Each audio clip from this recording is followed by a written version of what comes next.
Top on the brief this morning, food insecurity and market exploitation is the center of discussion in the Senate, as the federal government has been asked to tackle the matter with urgency. This single resolution follows a motion sponsored by a lawmaker representing Kogi West Senatorial District, Senator Karimi Sunday.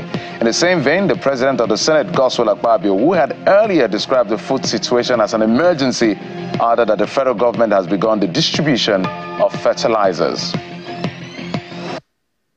Nobody should come and tell us they will distribute foodstuff from our silos. The silos are empty, Mr. President. So it means we have to import food. And if we have to import, it means we need foreign exchange. And that is scarce. We have to engage with administration. FOA also indicated that over 32 million people are expected to face critical hunger crisis and emerging level between June and August. We have started seeing it visibly. People are hungry, very, very hungry. We need the fertilizer now, otherwise it will be useless after this month. It was decided that fertilizer should be given to the senators so that they can distribute to their constituents. For more than 3 months now, we are not seeing a single bag. I'm re-echoing the voices of the Senate Committee Chairman on Agriculture. Irrespective of political parties, all the states, through their governors, are getting 60 trucks. The senators are getting 2 trucks, and the 2 trucks are 1,200. And then the House of Rep members are getting 1 truck. Okay, that's a new one. Let's move on now. Still on the food crisis in the country. This time, the President, Bola Tinubu, has announced the plans to create a federal Ministry of Livestock Development. The President believes this will help to boost agricultural productivity and enhance export opportunities. The newly inaugurated Committee on Livestock will be chaired by the President himself and the former Chairman of the Independent National Electoral Commission, Professor Tahiru Jega, as his deputy.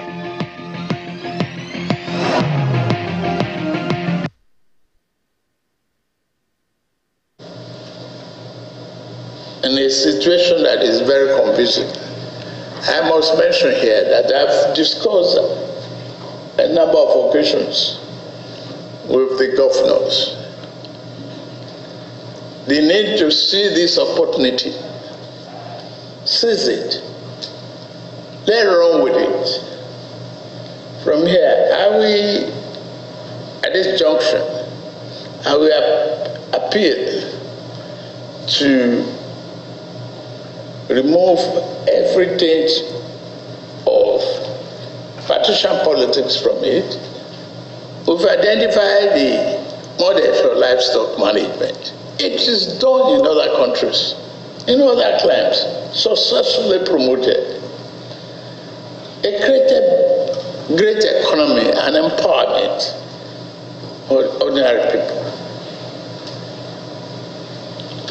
Traditional livestock system must be reformed to add significant and sustainable value to Nigerian socio-economic growth and development. This presents a unique opportunity also to delineate and establish a separate ministry called the Ministry of Livestock Development.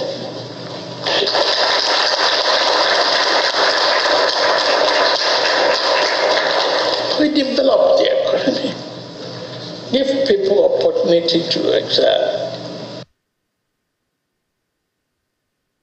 Away from that, it appears that the controversy surrounding the Samoa Agreement is not abating anytime soon, as a motion of urgent national importance has been sponsored by 88 members of the House of Representatives. They're asking the federal government to immediately suspend the implementation of the agreement until all controversial clauses are addressed.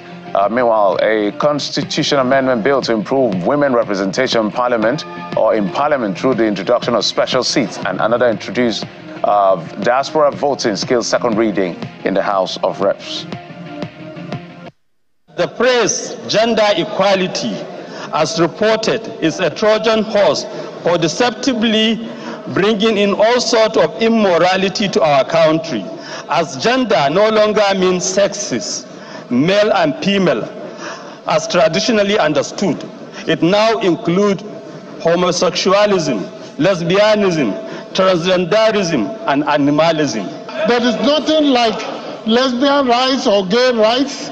It is about human rights, environmental protection, and trade agreements, period. How on earth, if you have the agreement, bring it out here. Why are we here talking about LGBT, GTBT, whatever? Let us concentrate on the issues that matter.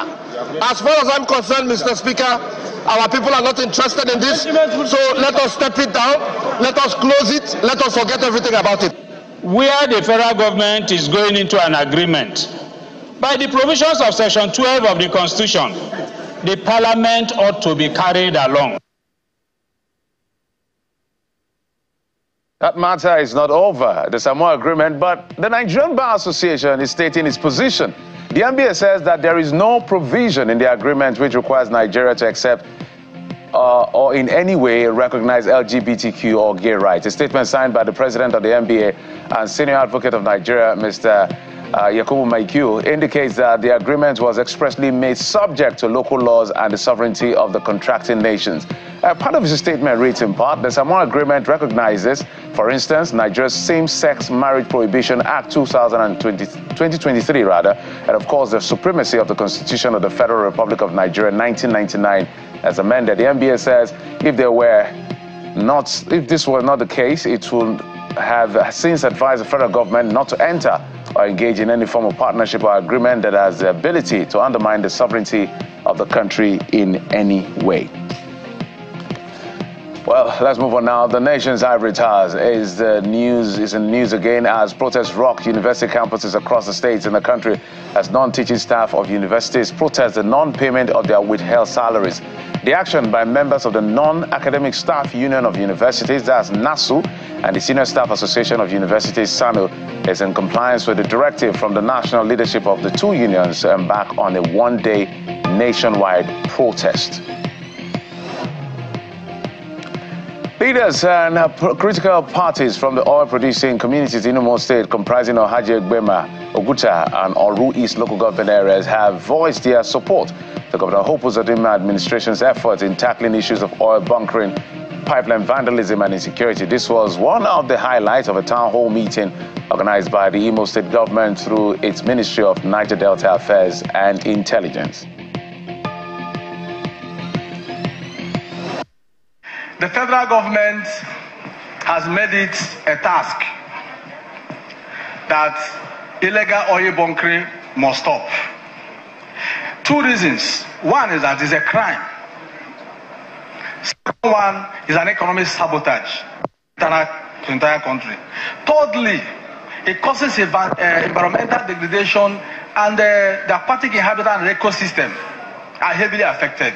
The youth of the region have resolved that we will assist the government of the day, the federal government, the state government, in making sure that our place, the oil region of Imo State, is very much free from oil bunkering and illegal refineries. We are asking the Niger Delta Commission, NDDC, to synergize with the security agencies and the communities. Since it is Niger Delta and intelligence, we shall continue to partner with you, work together to ensure that our people get the dividends of the blessings the Almighty has bestowed us with.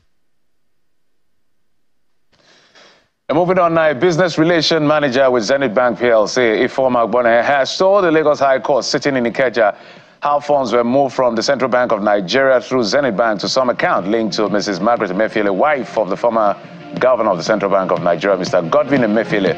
Ogbonnaya, who is the fifth prosecution witness, testified in the trial of Godwin Emefiele and his co-defendant Henry Omoile on charges of alleged abuse of office to the tune of $4.5 billion, I should say, and 2.8 billion naira.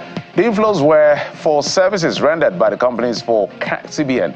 She listed the private companies that received the cash flow from CBN as Limelight Multi-Dimensional Services Limited, Comex Support Services Limited, Answin Resources Solution Limited, and Mago Farm.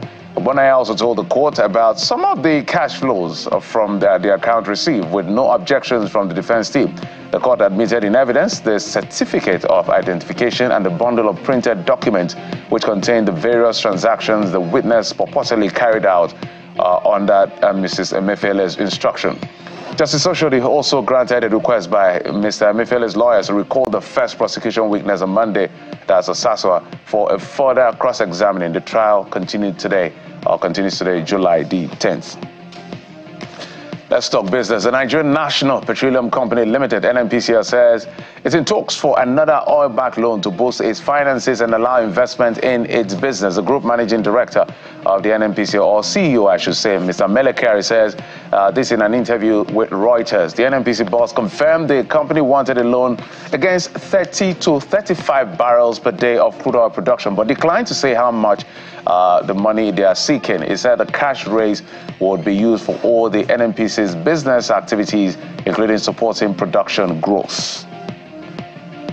On the international scene, President Joe Biden has condemned a wave of Russian missile strike that killed at least 38 people in Ukraine as a horrific reminder of Russia's brutality while vowing to strengthen Kiev's air defenses. At least 190 persons were injured across the country, including some at Ukraine's biggest children's hospital in the capital, Kiev. That's on Monday, with Russia claiming the blast was caused by misfiring Ukrainian air defense missile. This comes as President Biden hosts leaders from the 32 NATO member states, their partner countries, and the EU in gathering to mark the 75th anniversary of the bloc. Ukraine's President Vladimir Zelensky is expected to attend that particular event. Let's now talk about the exciting world of sports. Defending Wimbledon champion Carlos Alcaraz did recover from a slow start to beat Tommy Paul and set up another semi-final against Daniil Medvedev, which is a repeat of their meeting last year. Medvedev, who defeated world number one Jannik Sinner, will be looking to avenge his defeat in the 2023 last four match that Alcaraz won in straight set on his way to taking the title. Alcaraz was a set and a break of serve down on court on Tuesday against American Paul. The 12th seed but recovered win 5-7, 6-4, 6-2, 6-2 in a match that lasted 3 hours and 11 minutes. Meanwhile, Medvedev had to fight every bit as hard as he could to defeat Sinner 6-7, 7-9, 6-4, 7-6, 7-4, 2-6, 6-3 win in 4 hours on center court. That tally with Medvedev tells you that it was a big fight for them, but eventually he won. So that encounter with him and Alcaraz, we're going to look up to that.